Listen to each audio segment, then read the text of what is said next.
News India 27 नव्या पिढीचं नवं माध्यम।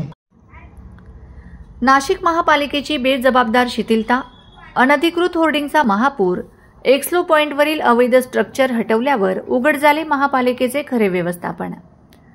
नाशिक शहरात अनधिकृत होर्डिंगचे जंगल उभे राहत असताना महापालिकेची भूमिका संशयास्पद आणि बेजबाबदार ठरत असल्याचं पुन्हा एकदा स्पष्ट झालंय।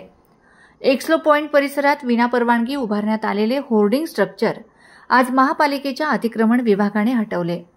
मात्र हा प्रकार एक अपवाद नसून शहरातल्या मोठ्या गैरव्यवस्थेचं प्रतीक ठरत आहे।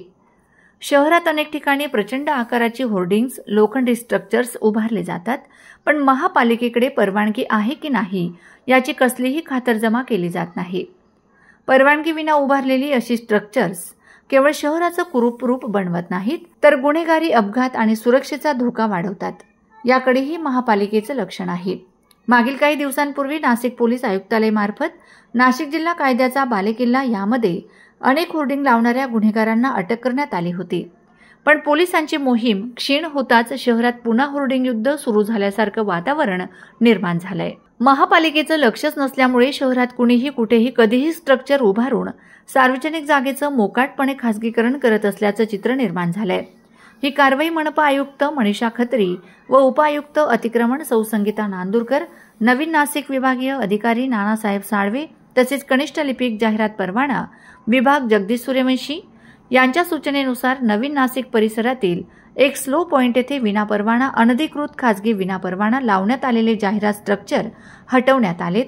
या कारवाई प्रसंगी नवीन नाशिक अतिक्रमण प्रमुख निखिल तेजाळे, रवींद्र काथवटे, सुनील हिरे व इतर कर्मचारी उपस्थित होते।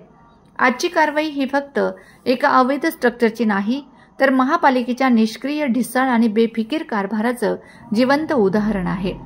नागरिकांमधूनही नाराजी व्यक्त होत असताना प्रश्न एकच उरतो, महापालिकेला आता तरी जाग येणार आहे का, की शहर अनधिकृत होर्डिंगच्या सावटाखाली चिरडत राहणार?